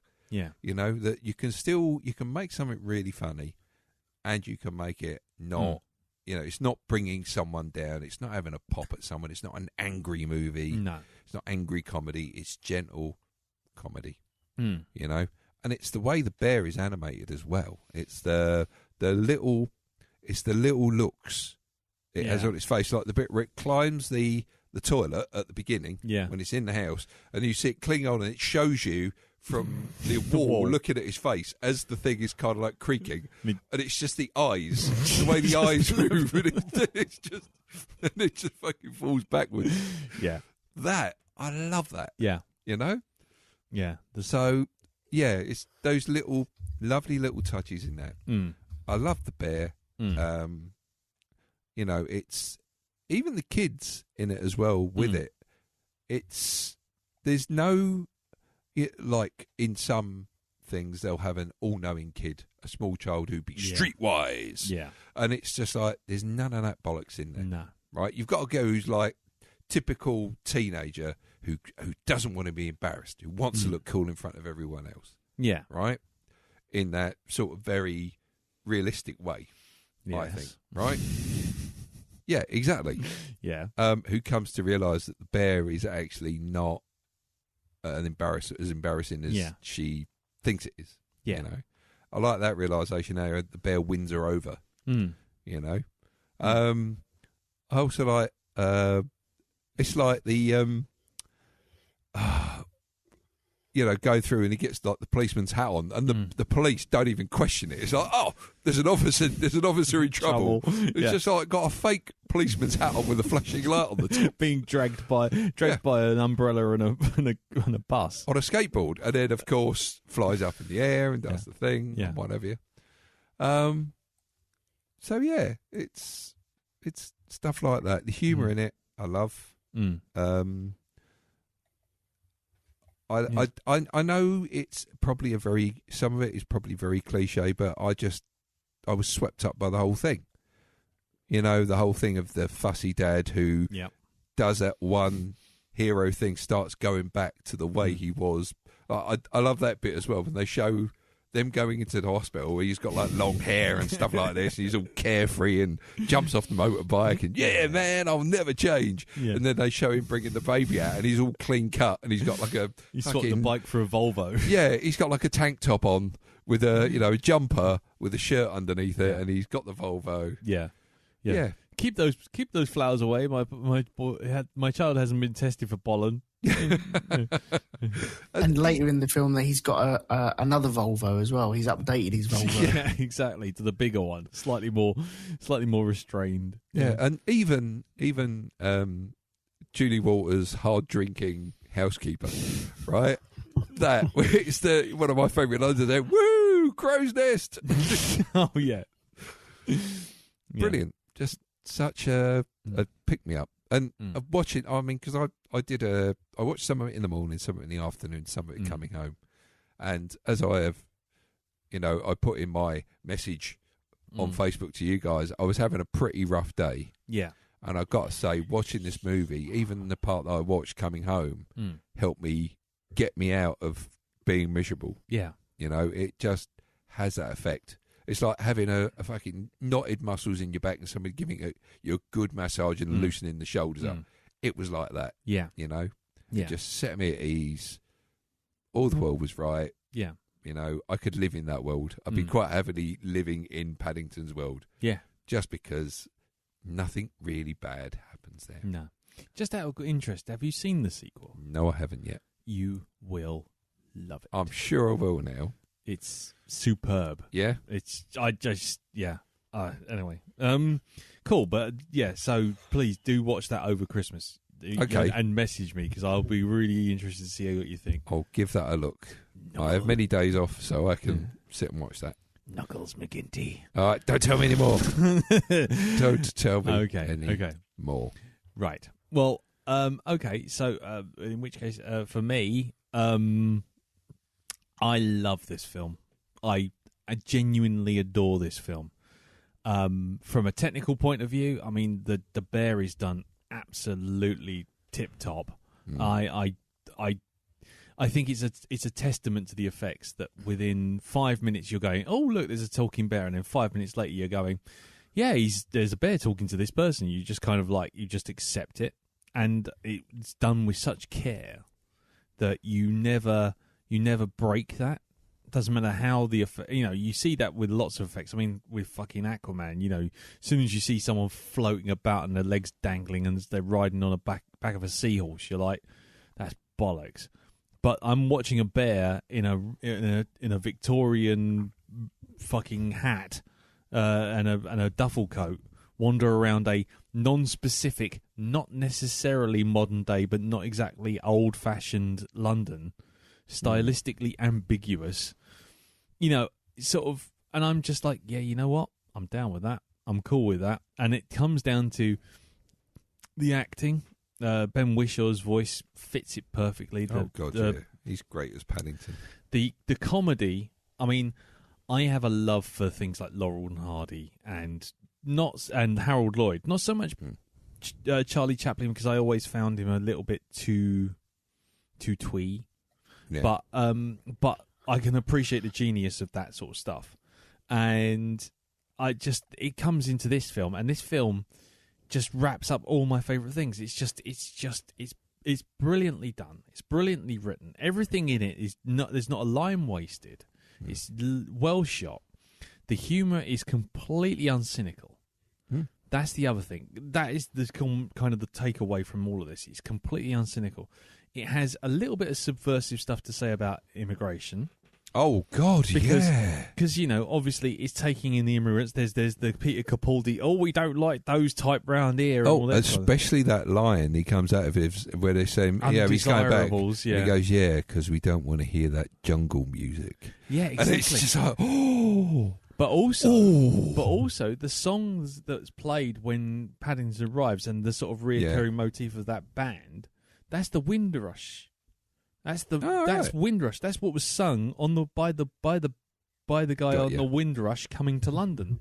London is the place for me. Yeah. That is actually that is front and center right there in your face. If you know your history and you've heard that song before, that's sung by the Windrush people coming over on that boat. And I think the guy who sung it is actually the one of the band members, the main singer. Yeah. And so all of that stuff is sort of like just sitting underneath the surface of it all. The conversation between Nicole Kidman and Peter Capaldi's character. Yeah. Okay, that one with them, and it's just they're talking about the bear stuff, but what they're actually. Yeah, they're not talking about the bear stuff. They're exactly. And exactly, and that's the thing it's that it does that beautiful thing of being uncynical and presenting ideas to younger children, which essentially are ideas that we should all embrace. That it literally just says this stranger is coming to your life, and they might do things because they don't understand how things work here. But if you accept them and they accept you, if everyone's just pleasant to each other, shit doesn't go wrong. Yep. Doesn't matter how bad stuff goes on. It's just all misunderstandings, and things can just get better. People get better by being more diverse and understanding everyone else, and just accepting that there are going to be differences and there's going to be bumps in the road. But you know what? We can all get along. It's fine, and everyone's better for it. And that's the central conceit underneath the whole thing. And the fact that once bureaucracy and clubs and everything, they're flooding. Was it? And you get them flooding your houses. Yes, exactly. So I'm hearing Enoch Powell coming through that, flooding your houses, playing the jungle music. I mean, all of that stuff. It's even when you put it like that, it's pretty heady stuff, and it's kind of like you suddenly go, well, hang on, Jesus, this is really coming at you, but you're accepting it because what it's doing is it's showing you the best of everything. It's showing you the best of people. That even at the worst, at the lowest ebb, they can still accept that this bear will be. It's good to have him, to support him, to be, do what you can to help him. Well, even Capaldi's character as well, Mr. Because he was in the original animations and in the books. I can't remember his name now. Oh, I can't remember. Mr. Curry. Mr. Curry, that's it. Even he, at the end, when he discovers what's actually going to happen to the bear, is like, but that's barbaric. Yeah, exactly. Exactly. And even he cracks. But that's the point. That's another part of it. It's like, as soon as you realise precisely what your words and deeds are going to actually amount to, and you're faced with it, suddenly you have a complete change of heart. You can sit there behind your keyboard and behind your clipboard and sign things off. But as soon as you put a face to a name, as soon as you can actually see the actions that you're doing, you're suddenly like, oh, fuck. And, and I did like that. He might be, and it's like, who? This is Mr. Purry. Oh, it's... no, Mr. Murray. Who is it? It's Mr. Murray making a silly voice. No, it's not. It's Mr. Purry. See, I like the stuff when he was going, all right, Honey Pot. She was just totally resenting Honey Pot, this is Fierce Eagle. Yeah, Honey Pot, Fierce Eagle. Yeah. But all of that... But that's the thing. There's this beautiful sort of wholesome message running underneath. And it's completely uncynical. The humour is gentle and lovely and fun. And at its darkest moments, it's never dark enough that you want to just run away or you reject it. You just go, you know what? Things are going to get better. And it actually puts a little bit of hope in your heart because you go, you know what? Things will turn out all right. This is literally what that film is telling you. That there is that everyone's got some good in them.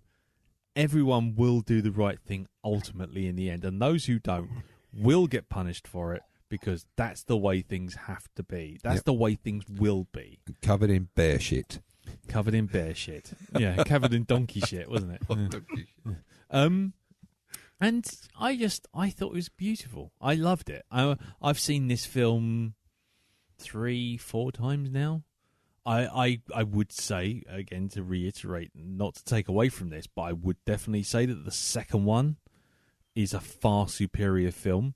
But that's purely because once you've seen this film, the world's set up for accepting, Paddington as is, and just going, right, okay, now we don't have to. We've set our stall out. We don't have to get around the. Hold on, there's a talking bear. Hold on, this talking bear has come from the deepest, darkest Peru. This is the reasons why he likes marmalade. This is the reasons why. Once you get past all of that, all of which is done really well, and like I say, I've watched this film without any problems since, but I will say that once you get to the second one's like a Wes Anderson film. Really? If you liked some of the stuff in Grand Budapest Hotel, Oh God, yeah. then imagine this film, Paddington, crossed with Grand Budapest Hotel. Oh. There are certain bits in there where you'll suddenly they'll align. You'll go, There's lofty wow. claims there. I'm serious. It's like Wes Anderson for Okay. kids. It's a family Wes Anderson film. It's seriously, Jim. Would you deny that? Would you say that wrong? Is it I'd say Mr. it's Fox? better than a Wes Anderson film. Well, yeah, absolutely. but in terms of like Grand Not all Budapest, Wes Anderson films, but it's kind of. I think it has that sort of sensibility, that sort of color palette, that sort of just slightly left of center, without just being sort of weird or God forbid zany. yeah, or quirky in inverted commas. Yeah. No, There's a lot of shared DNA with the best of Wes Anderson, I'd say, definitely. Yeah, for sure. But but back to this film. I just think it's a beautiful film, and it's a film that you don't see made much nowadays because, as you say, everyone wants cynicism, everyone wants realism, and anything that has to be non-cynical or idealistic has to be a kids' film. By taking it into real world and just making Paddington animated and adding a little bit of extra subtext underneath it and adding a little bit of extra decent script polish on top and treating it like an actual film rather than it's a kids' film, then you get a product which is worthy of any of the greatest of children's movies or movies in general. By the way, can I just say, acid flashback again? I did like the whole escalator sequence where he takes all the signs literally. Yeah. You must travel with, was it dog in underarms? Yeah. And then stand on the right, stand on the left. Yeah, exactly. Yes. He sort of balances on his foot. Exactly. It's beautiful, and it's that fish out of water humour that works really well. Rather than laughing at like, oh, look at the silly foreigner. It's more just like, oh man, look at that. That's funny. You just sit there and it's just uncynical. Do you clean your teeth with those ear brushes? Brushes. Oh god, yeah. Exactly. I even like that bit where you see Paddington clean his ear out, and he's got the thing, and you see him look at it, and he's like, sticks his tongue the tongue slowly comes out. Just, yeah. Oh dear. No, I mean, that's great. Yeah, I loved it. I just realised that I told you the bit about the clock with the cogs, and that's not actually in this one, is it? No, because I'm sitting there thinking, did I see a cut version of this? No, that's in the second one. Sorry. Right. It's not a bad thing. It's just, I'm not giving anything away. I just realised what I've done. Because that was the problem.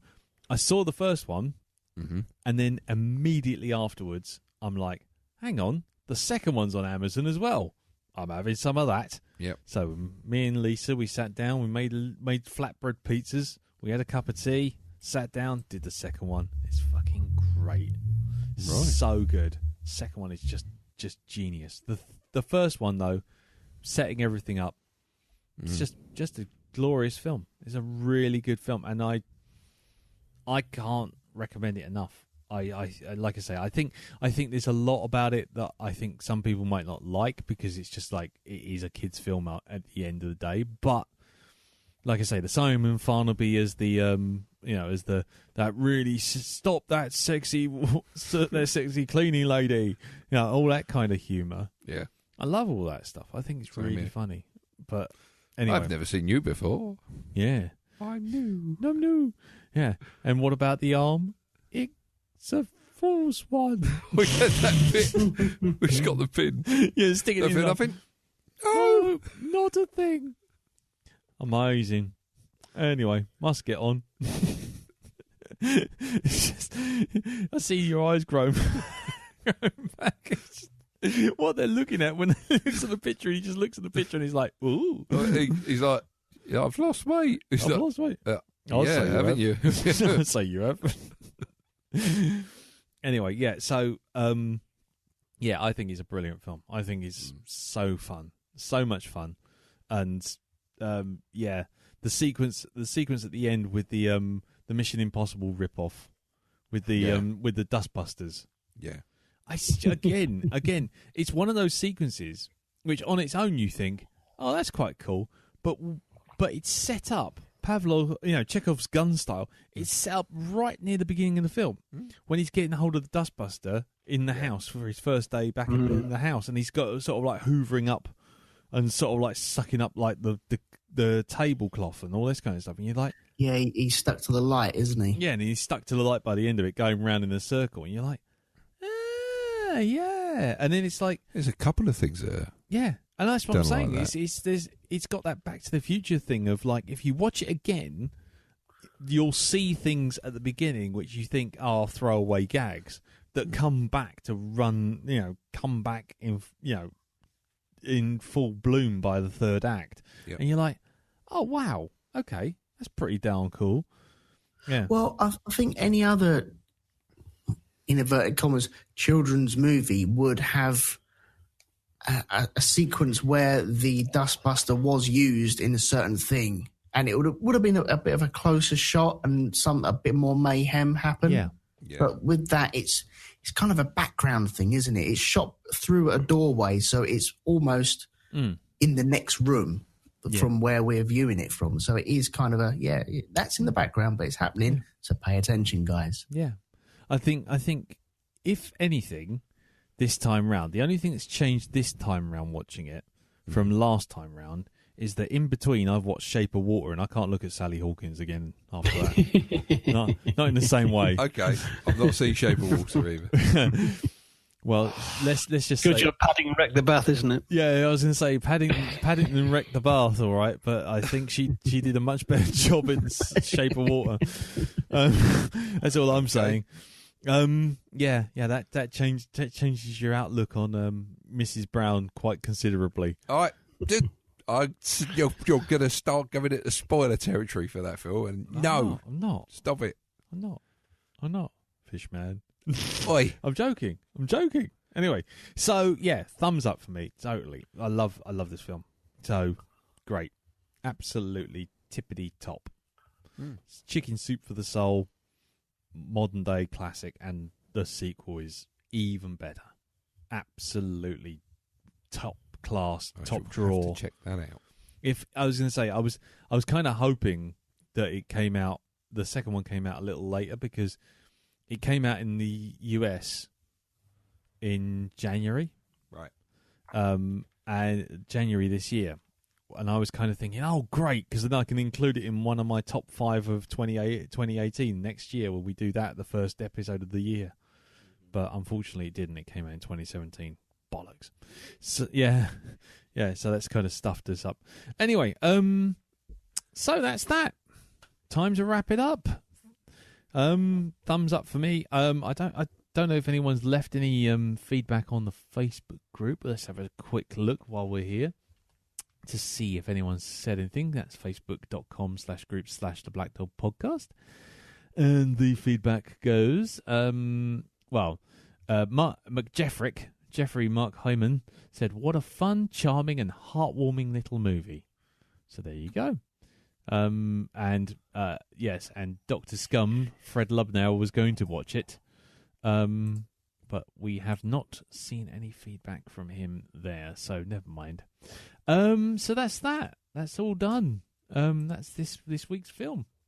So let's just wrap it up. Now, next time we come back, which I think, well, I don't know, we'll have to look and see on the old schedules, because I think the first Tuesday is the 1st of January, which means that we'll probably be back the week after, I think, which will be the 8th of January. Is that okay, guys? Yep. Yeah. Let's have a production meeting live on air.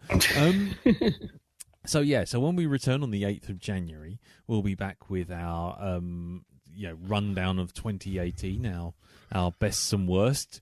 So we'll have a little homework to do, sitting there thinking of a few films that we liked and loathed. Cloverfield Paradox, Aquaman. Oh man, that's all I'm going to say. I got a few. That's all. Quite a few actually. So we will. We'll be back for that. So before we go, let's see how everyone else's podcasts and world is going on. So Jim, what's happening in Hypnagoria land for you?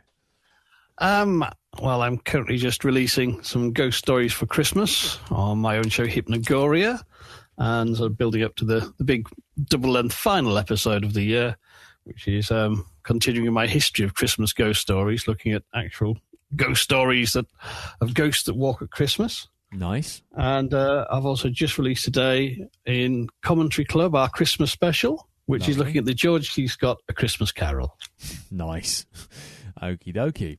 I've only just got through blooming Gremlins. You must be going at great guns, mate. You just must be constantly recording podcasts all the time. It really does. I planned ahead. Cool, right. I have to earn my Patreon money somehow. Hey. What about you then, Elton?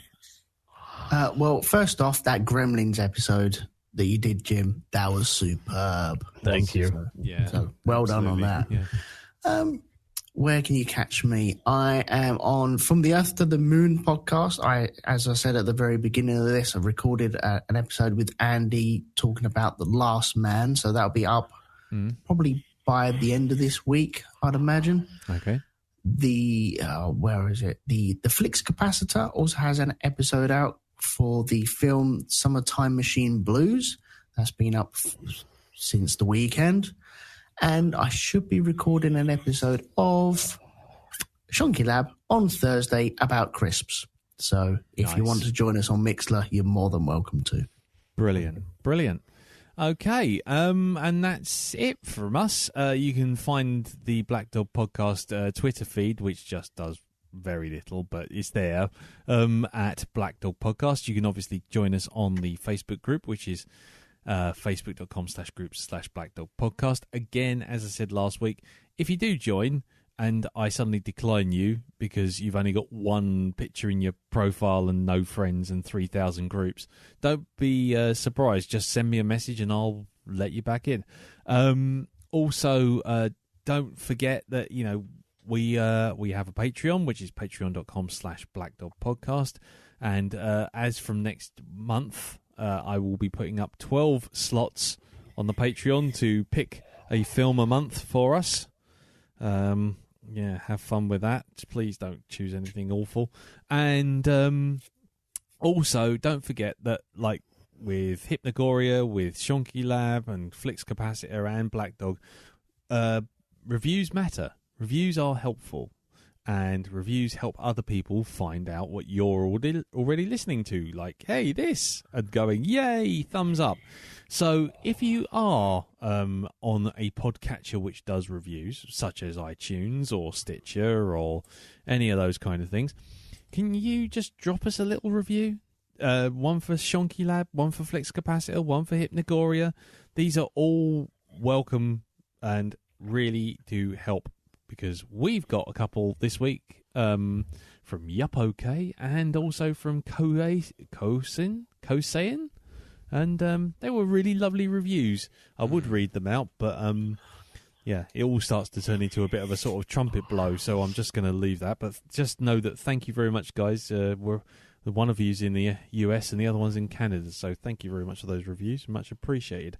But yeah, go support Hypnagoria. Go support Shonky Lab. Go support Rogue 2 Media stuff. And go support us with reviews, because it all helps out in the end. And it's really, really helpful, because we're sitting at number 99 of all film podcasts. Are we? Yeah. Woo! Yeah, right below the Fast and the Furious podcast, which has not done any reviews or any episodes in nearly a year.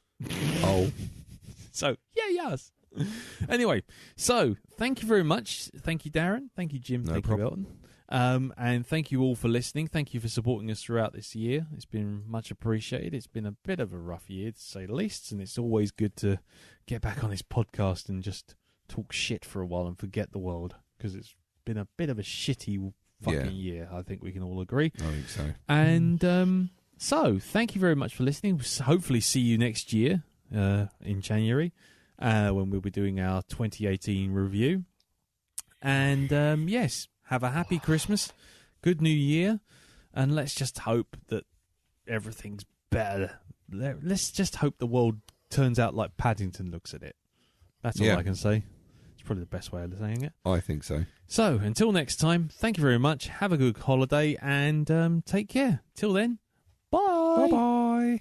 Bye-bye. Ta-da.